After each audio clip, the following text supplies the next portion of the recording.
Muito bem, vamos começar o nosso curso de Lei de Diretrizes e Bases da Educação. Eu sou o professor Gutenberg e quero mostrar para vocês de forma detalhada, artigo por artigo, de uma forma mais clara para compreendermos melhor. Então, de forma audiovisual, eu quero começar essas aulas de Lei de Diretrizes e Bases. Sem muita delonga, vamos adiante. Eu quero detalhar com vocês aqui, começando por o artigo 1. Então, nós temos artigo 1 diz: a educação abrange os processos formativos que se desenvolvem. Que se desenvolvem aonde? Então nós vamos entender aqui. Eu quero que vocês compreendam comigo aqui. Vocês vão decorar, aprender isso aqui, ó. Você vai usar as expressões na, no, nas e nos. Então veja só. Se desenvolve aonde? Então nós vamos entender aqui, ó. Usando essas expressões, nós vamos compreender onde a educação se desenvolve. Então, na vida familiar, na convivência humana, no trabalho, nas instituições de ensino e pesquisa, nos movimentos sociais e organizações da sociedade civil e nas manifestações culturais. Então você vai, olha só, na vida familiar, na convivência humana, no trabalho, nas instituições de ensino, nos movimentos sociais e nas manifestações culturais. Então,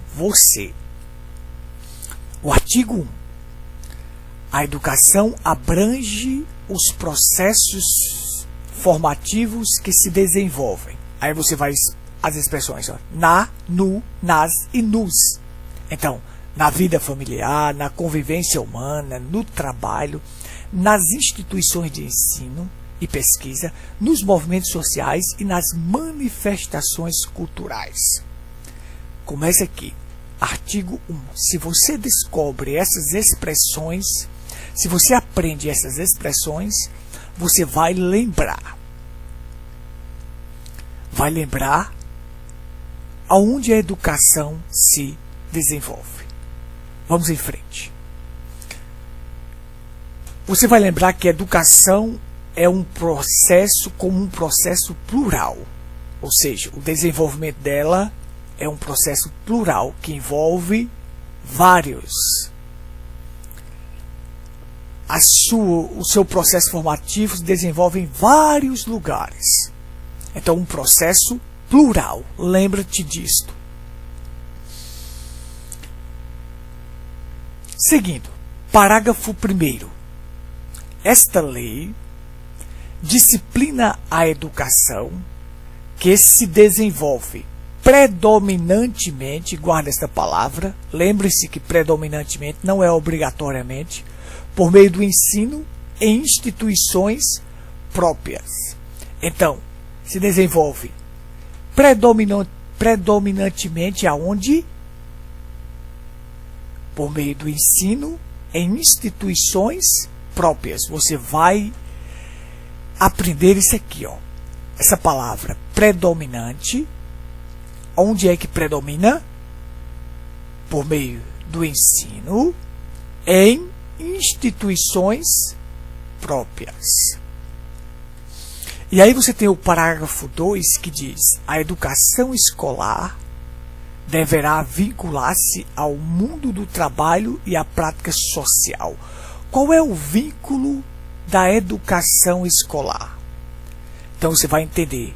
Tem dois vínculos: mundo do trabalho e prática social. ela se desenvolve predominantemente em dois lugares. Em dois lugares. Aonde? No ensino, em instituições próprias. E qual é o vínculo? Onde se vincula esta educação? No trabalho, no mundo do trabalho e na prática social. Vínculo. Mundo do trabalho e prática social se desenvolve no ensino em instituições próprias. Aqui nós terminamos o artigo 1º. Vamos em frente. Artigo 2. A educação dever da família e do Estado, inspirado nos princípios da liberdade, nos ideais da solidariedade humana, tem por finalidade as finalidades da educação. Primeiro, vamos entender. Educação é dever de quem? De dois. Da família e do Estado. Então, quando você pensar no dever da educação, você vai lembrar de família e Estado. A inspiração, você sabe, é inspirada nos princípios de liberdade e nos ideais da solidariedade humana. Agora, a finalidade da educação, qual é? 3. O pleno desenvolvimento do educando, seu preparo para o exercício da cidadania e sua qualificação para o trabalho. Você vai observar que o artigo 2 trata do dever, que são dois, família e Estado. Qual é o dever? Família e Estado. Educação é dever da família e do Estado. Finalidade. Qual é o fim dessa educação? Pleno desenvolvimento do educando. Desenvolver esse educando. Preparar esse educando para o exercício da cidadania e sua qualificação para o mercado de trabalho. Aí nós temos o artigo 2, completando o artigo 2. O artigo 3 vai falar agora dos princípios. Veja que o artigo 2 fala da finalidade, do dever e da finalidade. Agora o artigo 3 vai falar dos princípios. Então nós temos o seguinte. Qual é os princípios da educação? Agora você vai ter que gravar essas palavras que eu coloquei aqui em outra cor, na cor amarela. Igualdade, liberdade, pluralismo, respeito, coexistência, gratuidade, valorização, gestão, garantia, valorização, vinculação. E esses últimos dois aqui que eu coloquei de forma de outra cor, mais destacado, mostrando que foram incluídos pela Lei 12.796 de 2013, que é consideração com a diversidade étnico-racial e garantir o direito à educação e à aprendizagem ao longo da vida. Esses foram incluídos. Então você vai ter assim, ó, igualdade. Igualdade de quê? De condição para o acesso à permanência na escola. Então você vai lembrar da palavra igualdade. Liberdade. Liberdade de quê? De aprender, ensinar, pesquisar, divulgar a cultura, o pensamento, a arte e o saber. Então você vai lembrar dessa palavra liberdade. Pluralismo. De quê? Quando você lembra de plural, algo que é plural, de ideias, concepções pedagógicas. Respeito o quê? Lembra-te da palavra respeito. A liberdade e apreço à tolerância. Ter tolerância. Coexistência de quê? O que é que deve coexistir? Instituições públicas e privadas de ensino. Gratuidade de quê? Gratuidade você vai pensar que é do ensino público e privados de ensino.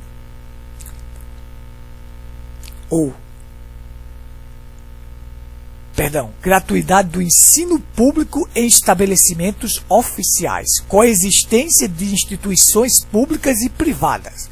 Quando você fala em coexistir, são instituições públicas e privadas. O ensino pode existir tanto no ensino público, na instituição pública, quanto privada. Gratuidade do ensino público em estabelecimentos oficiais. Valorização. Pense em valorização, pense em você, profissional. Gestão você vai pensar. Tem democracia aí no meio. Garantia de quê? Padrão de qualidade. Queremos um padrão de qualidade. Valorização da experiência extraescolar. Vinculação entre educação escolar, o trabalho e as práticas sociais. Quando você pensar em vinculação, lembre-se, está ligado a educação com o trabalho e as práticas sociais. E por último, que pode realmente mais cair em prova aqui, isso, consideração da diversidade étnico-racial e garantia do direito à educação e aprendizagem ao longo da vida. Então aqui nós temos o artigo 3. Você vai lembrar dessas palavras-chave principais: igualdade, liberdade, pluralismo, respeito, coexistência, gratuidade, valorização, gestão, garantia, valorização e vinculação. Vamos seguir em frente. E aí nós temos o artigo 4, para nós fecharmos essa aula aqui, que diz o seguinte: o artigo 4 vai nos dar muitas coisas e que eu quero destacar aqui com vocês. Artigo 4. O dever do Estado com a educação escolar pública será efetivado mediante a garantia. Agora, a garantia do Estado. Primeiro, educação básica obrigatória e gratuita dos 4 aos 17 anos. Educação básica obrigatória e gratuita dos 4 aos 17 anos de idade, organizada da seguinte forma. Vamos lá. Educação básica. A educação básica, ela envolve a pré-escola, o ensino fundamental e o ensino médio. Vocês vão lembrar disso aqui, que foi incluído pela Lei 12.796 de 2013, porque mudou, né? Agora a educação obrigatória e gratuita dos 4 aos 17 anos de idade. Você sabe, dos 4 e 5 anos pré-escola, dos 6 anos começa a educação, a partir dos 6 anos começa a educação fundamental. E aí você vai, o ensino fundamental dura 9 anos, e aí você tem o ensino médio 3 anos. Nós vamos falar sobre isso mais adiante. Então, eu quero que vocês façam a diferença do seguinte: educação básica é composta de pré-escola, ensino fundamental e ensino médio. Agora, educação escolar, não confunda. Educação escolar é composta de quê? De educação básica e educação superior. A educação básica está na educação escolar. Se a pergunta vier educação escolar, então é educação básica e educação superior. Se a pergunta vier em educação básica, então nós temos pré-escola, ensino fundamental e ensino médio. E não confundir com as modalidades de educação. Educação escolar é composta por educação básica e educação superior. Educação básica é composta por pré-escola, ensino fundamental e ensino médio, mas modalidades de ensino é diferente. Modalidades de ensino engloba o que? Educação de jovens e adultos, educação à distância, educação tecnológica e formação profissional, educação especial e educação indígena. Então, nós temos aqui. A educação escolar vai tratar no artigo 21, mas eu já trouxe para cá para nós trazermos uma lembrança, para que você não confunda educação básica com educação escolar e modalidades de ensino. Diferente. Então, pré-escola, ensino fundamental e ensino médio não faz parte de modalidades de ensino, não, faz parte da educação básica. Ensino superior faz parte da educação escolar. E modalidades de ensino são todas essas aqui que nós temos 5. Jovens e adultos, educação à distância, educação tecnológica, educação especial e educação indígena. Aí são modalidades de educação. Então nós vamos ficar por aqui, neste vídeo, e continuaremos no artigo 4, falando do dever do Estado com a educação. Até mais a todos e até a próxima aula.